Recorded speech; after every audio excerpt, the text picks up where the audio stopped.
Akwụkwọ nke abụọ nke Samuel isi nke 14. Joab nwa Zeruaya wee mara na obi eze dị n'ebe Absalọm nọ. Joab wee ziga ozi na Tekoa si n'ebe ahụ kute otu nwaanyị mara ihe sị ya, biko ma onwe gị onye na-eru uju, biko rikwa uwe iru uju, etekwala onwe gị mmanụ, kama dịka nwaanyị na-eru uju ọtụtụ ụbọchị ndị a n'ihi onye nwụrụ anwụ. Ị ga-abakwurukwa eze gwa ya okwu dịka okwu a si dị, sị Joab wee tinye okwu n'ọnụ ya. Nwaanyị Tekoa wee gwa eze okwu, dakpuo ihu ya n'ala kpọọ isi ala sị, zọpụta m eze. Eze wee sị ya, gịnị na-eme gị? Ọ sị, n'ezie nwaanyị di ya nwụrụ anwụ ka m bụ, di m anwụọkwa. Nwaanyị na-ejere gị ozi nwekwara ụmụ ndị ikom abụọ, ha abụọ wee lụọ ọgụ n'ọhịa.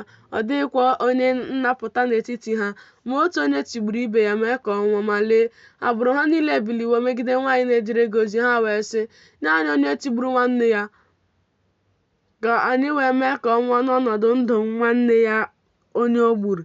Anyị ga-ekpochapụkwa onye nnweta ahụ, ma a ga-emenụ icheku nke m nke fọdụrụ, nke ghara ịdọrọ di m aha ma ọ bụ ndị fọdụrụ n'elu ụwa.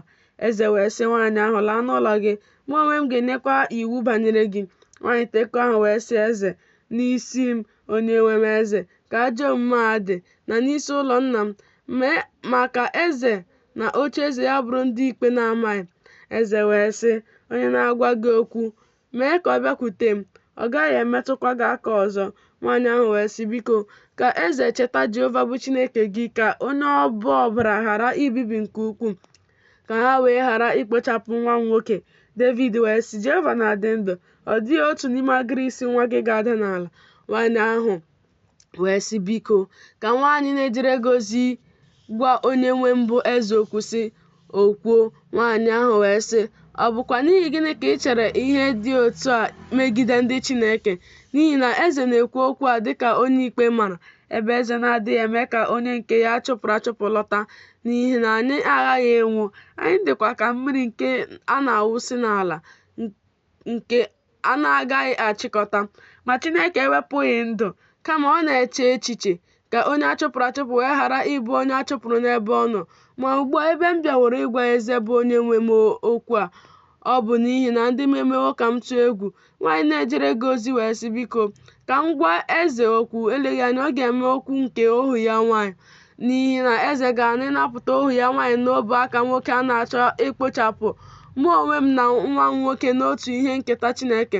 Nwaanyị na-ejere gị ozi wee sị, biko ka okwu onye nwe mbụ eze dịrị izu ike, n'ihi na dịka mmụọ ozi nke Chineke, otu a ka onye nwe mbụ eze dị ịnụ ezi ihe na ihe ọjọọ. Jehova bụ Chineke gị nọnyere gị. Eze wee zaa sị nwaanyị ahụ, biko ezonarịla m okwu nke mụ onwe m na-ajụ gị. Nwaanyị ahụ wee sị, biko ka onye nwe mbụ eze kwuo. Eze wee sị, aka Joab dịnyere gị n'ihe a niile. Nwaanyị ahụ wee zaa sị, ndụ nke mkpụrụ obi gị onye nwe mbụ eze. Ọ dịghị onye ọbụla na-esi n'ihe ọbụla onye nwe mbụ eze kwuru chee ihu n'aka nri maọbụ n'aka ekpe, n'ihi na ohu gị bụ Joab, ya onwe ya nyere m iwu, ya onwe ya tinyekwara okwu ndị a niile n'ọnụ nwaanyị na-ejere gị ozi. Ọ bụ ichegharị ihu okwu a ka Joab bụ ohu gị meworo ihe a, ma onye nwe mbụ bụ onye maara ihe dịka amamihe nke mmụọ ozi nke Chineke, ịma ihe niile dị n'ụwa. Eze wee sị Joab, biko lee, emewo m ihe a, gị jekwa mee ka nwa okorobịa ahụ bụ Absalọm lọta. Joab wee dakpuo ihu ya n'ala kpọọ isi ala gọzie eze. Joab wee sị, taa ka ohu gị maara na ahụtawo m amara n'ihu gị, onye nwe mbụ eze. Ebe eze meworo okwu ohu ya, Joab wee bilie jee Geshua mee ka Absalọm baa na Jerusalem. Eze wee sị ka ọ chegharịa laa n'ụlọ ya, ma ọ gaghị ahụ ihu m anya. Absalọm wee chegharịa laa n'ụlọ ya, ma ọ hụghị ihu eze. Ma n'Izrel niile ọ dịghị nwoke mara mma dịka Absalọm a na-eto nke ukwuu, site n'obu ụkwụ ya wee ruo opu n'isi ya. Ọlụ adịghị n'ahụ ya ma mgbe ọ kọpụrụ isi ya, n'ihi na ọ bụ n'ọgwụgwụ afọ ka ọ na-akọpụ ya, n'ihi na agịrị isi dị arọ n'isi ya. O wee kọpụ ya, o wee tụọ agịrị isi dị n'isi ya ọgụ shekel 10 n'ihe ọtụtụ eze. E wee mụọra Absalọm ndị ikom 3 na otu nwa nwaanyị aha ya bụ Tema. Onye ahụ bụ nwaanyị mara mma ile anya. Absalọm wee biri na Jerusalem afọ 2 zuru ezu ma ọ hụghị ihu eze.